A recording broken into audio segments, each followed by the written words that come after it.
Assalamualaikum dan salam sejahtera. Saya Muhammad Najwan Shah bin Jaafar Shah, matrik number 266936. Saya Muhammad Faiz bin Abdul Rahman, nombor matrik 266662. Saya Nikmati bin Mak Hassan, nombor matrik 266688. Untuk subjek GM 2033, Dasar dan Analisis Fiskal Tugasan Kumpulan, kami memilih cukai pendapatan individu di negara Itali. Okey. Sebelum tu kita pergi pada pengenalan. Konsep cukai. Cukai adalah cas kewangan wajib atau jenis pungutan lain yang dikenakan kepada pembayar cukai, iaitu individu atau badan undang-undang, oleh organisasi kerajaan untuk membiayai perbelanjaan kerajaan dan pelbagai perbelanjaan awam. Kegagalan membayar dan sengaja mengelakkan diri daripada membayar cukai akan dijatuhkan hukuman berdasarkan undang-undang. Kita pergi kepada sejarah negara Itali. Kalau menurut sumber Wikipedia, Itali adalah sebuah negara yang secara rasmi dipanggil Republik Itali. Negara ini adalah sebuah negara yang terdiri daripada semenanjung yang dibatasi oleh Alpen dan beberapa pulau yang mengelilinginya. Sejarah cukai di Itali. Kalau kita tengok, Itali merupakan negara yang teratas mengenakan cukai yang paling tinggi terhadap rakyatnya. Salah seorang menteri ekonomi di Itali pernah mengatakan bahawa Itali telah sepenuhnya mengubah peratus fiskal dan sekarang sistem percukaian kami adalah salah satu yang paling moden di dunia. Tetapi tidak ada yang menyedari kerana kami tidak mengurangkan cukai. Vincenzo Visco, Menteri Kewangan Itali pada September 2000. 4 tahun selepas ucapan itu, Menteri Kewangan Itali baru saja berhenti dari kerajaan Silvio Berlusconi yang gagal memenuhi janji untuk memotong cukai pendapatan. Okey, kita tengok pada definisi cukai pula. Apa yang dikatakan dengan cukai? Percukaian adalah istilah di mana pihak berwajib dikenakan cukai. Biasanya kerajaan memungut atau mewajibkan cukai kepada warga negara dan penduduknya. Membayar cukai kepada kerajaan atau pegawai telah menjadi penunjang peradaban sejak zaman kuno. Tujuan cukai. Tujuan utama percukaian adalah untuk meningkatkan pendapatan untuk perkhidmatan serta menyokong keperluan masyarakat. Pendapatan awam harus mencukupi untuk tujuan tersebut. Tujuan cukai lain adalah cukai harus adil antara generasi yang berbeza. Sebagai peraturan umum, orang yang mempunyai kemampuan yang sama untuk membayar cukai harus membayar jumlah cukai yang sama, tidak kira usia mereka. Seboleh-bolehnya sistem ini mestilah tidak mengikut umum. Seterusnya kita pergi kepada klasifikasi cukai. Cukai pendapatan utama yang dikenakan ke atas individu adalah cukai pendapatan peribadi, iaitu PIT. Juga dikenali sebagai Imposta sui redditi delle persona fisici. Mungkin tu bahasa Itali kot. Antara cukai pendapatan yang dikenakan di Itali ialah cukai pendapatan negara, cukai pendapatan wilayah dan cukai pendapatan perbandaran. Liability cukai akan dikira berdasarkan kadar progresif dan kadar cukai yang berlaku, iaitu cukai pendapatan negara. Tengok jadual cukai pendapatan negara bagi Itali. Cukai pendapatan negara yang dikenakan pada kadar cukai progresif ke atas semua pendapatan dilaporkan seperti jadual di bawah. Kalau kita tengok sini, pendapatan bercukai dalam mata wang euro 0 hingga 15,000, cukai yang dikenakan adalah sebanyak 23%. Bagi pendapatan yang 15,001 sehingga 28,000, cukai yang dikenakan sebanyak 27%. Manakala 28,001 hingga 55,000, cukai yang dikenakan iaitu sebanyak 38%. Bagi pendapatan 55,001 hingga 75,000, cukai yang dikenakan sebanyak 41%. Dan 75,001 ke atas cukai lebihan peratus cukai yang dikenakan sebanyak 43%.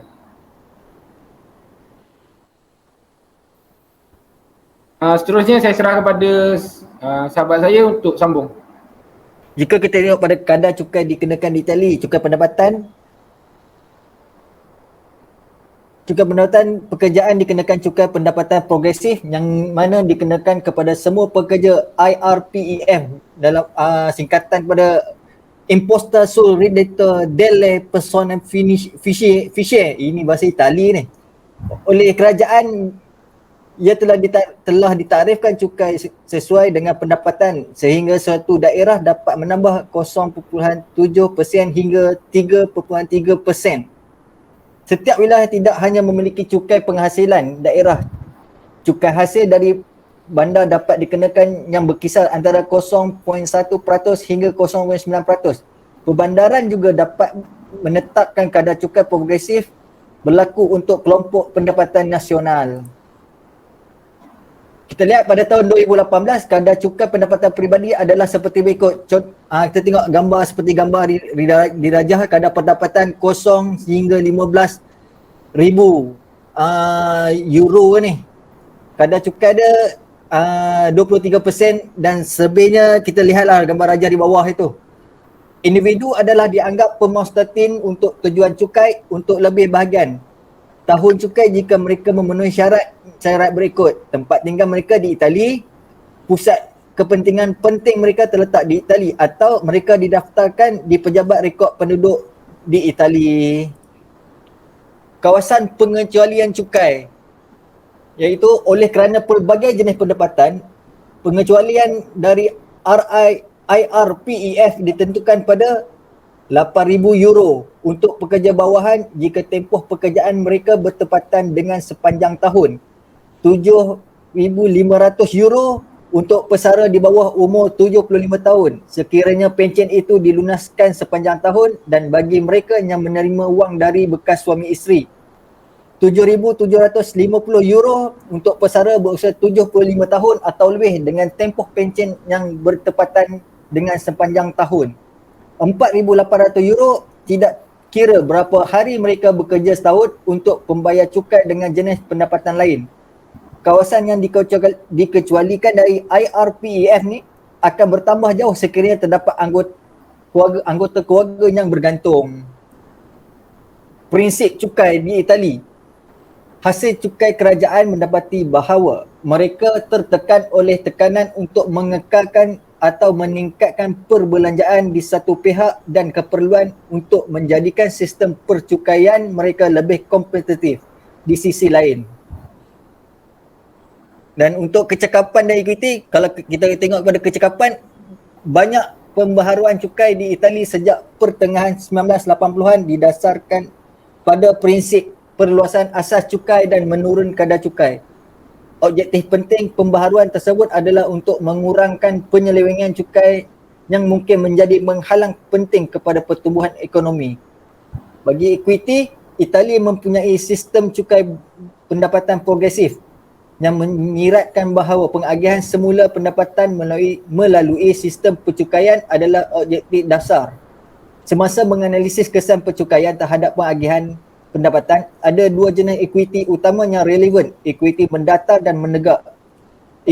Equity mendata dari cukai perspektif menunjukkan bahawa pembayar cukai dalam keadaan yang sama harus dikenakan cukai dengan cara yang sama kerana mereka mempunyai kemampuan yang sama untuk menanggung beban cukai. Kesimpulan yang dapat dirumuskan adalah Itali adalah sebuah negara yang moden dan canggih. Cukai yang dikenakan juga adalah berdasarkan arus kemajuan yang terdapat di sana. Rakyatnya yang bermustatin di sana tidaklah hanya terbeban dengan kadar cukai yang dikenakan, namun cukai yang dikenakan adalah selari dengan pendapatan yang mereka peroleh. Oleh itu, kerajaan dapat melestarikan pendapatan kepada golongan dan kesaksamaan penduduknya dalam mengoptimalkan pendapatan negara dan beroleh keuntungan yang baik. Dan saya serahkan kepada Madi, kawan saya untuk pembentangan seterusnya. Seterusnya, kesan cukai terhadap kerajaan Itali. Kerajaan semasa telah menetapkan agenda reformasi yang bercita-cita tinggi di pelbagai bidang termasuk pendidikan, keadilan sivil, pentadbiran awan dan pencukaian. Pembaharuan tertentu dan yang lain sedang dalam proses dan banyak lagi yang sedang dalam perancangan. Pungutan cukai di Itali sebagai sebahagian daripada keluaran dalam negara kasar, KDNK, rasmi agak tinggi mengikut standard Eropah dan organisasi untuk kerjasama dan pembangunan ekonomi atau Organisation for Economic Cooperation and Development, dan telah meningkat sedikit dalam beberapa tahun kebelakangan. Jadual 1 menunjukkan akaun secara rasmi. Jadual 1 menunjukkan pungutan cukai keseluruhan di Itali sebagai bahagian KDNK dari tahun 2010 hingga 2013. Di sini kita lihat pungutan cukai dari tahun ke tahun meningkat. Dari tahun 2010, pungutan cukai sebanyak 23.5%, 2011 23.7%, 2012 24.4%, dan 2013 sebanyak 25%. Pengumpulan cukai yang dilaporkan di Itali meliputi semua peringkat kerajaan untuk kategori cukai utama. Selama 4 tahun hingga 2013, dalam agregat keseluruhan yang dipaparkan, kaki tangan Suruhanjaya Pemilihan atau Staff Selection Commission adalah sumber utama pendapatan kerajaan, setara dengan sekitar 30% daripada semua pendapatan yang diterima dengan cukai pendapatan peribadi. PIT juga menjadi sumber pendapatan yang besar. Selama bertahun, pendapatan SSC relatif stabil, sedangkan pendapatan cukai nilai tambah atau PPN menurun sedikit. Ada beberapa data dan kajian pendidikan yang tersedia untuk umum yang memberi indikasi ketidakpatuhan yang besar terhadap undang-undang cukai yang mengakibatkan kebocoran pendapatan yang besar, terutama yang berkaitan dengan PPN. Amnesti di mana hukuman yang ditentukan oleh undang-undang dikurangkan atau dihapuskan dengan pasti kesalahan yang luar biasa. Kesan cukai terhadap masyarakat Itali. Pengelakan cukai dan kesan komuniti di Itali.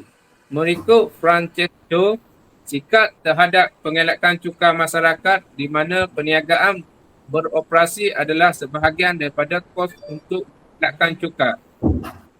Yang lebih lunak mendorong pengelakan cukai dengan menjadikannya lebih murah. Sejumlah besar laporan per kapita memang merupakan indikasi persepsi negatif tentang pengelakan cukai yang dikaitkan dengan penurunan pengelakan cukai. Ujian empirikal saya adalah cadangan ini melibatkan regresi log jumlah wang dielak kepada moral cukai. Yang kedua ditarikhkan sebagai log jumlah laporan setiap 100,000 penduduk di wilayah di mana transaksi tersebut adalah disiapkan. Spesifikasi empirikal adalah seperti berikut. Kita lihat ada pengiraan rajah di mana Y adalah jumlah transaksi, R adalah jumlah laporan setiap penduduk di provinsi, I, X adalah pemboleh ubah kawalan yang khusus untuk provinsi I dari pengkalan data Istat tersedia secara dalam talian, dan Sikit adalah boneka untuk K, bersamaan 22. Ekonomi, aktiviti di mana data dikumpulkan. Spesifikasi ini memang setara dengan panel semua dengan kesan aktiviti ekonomi yang tetap. Secara keseluruhannya, data menunjukkan kewujudan yang saya panggil kesan komuniti. Pada pengelakkan cukai, kos mengelakkan cukai adalah lebih rendah jika sikap individu yang mana cukai pesalah biasanya menjalankan perniagaan adalah lebih rendah dalam menentukan lebih pengelakkan cukai. Kesan ini sememangnya khusus untuk komuniti perniagaan yang secara geografi dikenal dengan tempat di mana transaksi selesai atau tempat yang sama di mana pelaku cukai berada. Yang penting, kesan ini berbeza dengan komuniti yang khusus untuk tempat pesalah cukai dan individu yang melaporkan pengelakkan tinggal. Sebagai contoh, yang penting bagi restoran adalah sikap pelanggannya yang dapat melaporkan transaksi yang ditinggalkan di tempat restoran itu berada. Sekian, terima kasih.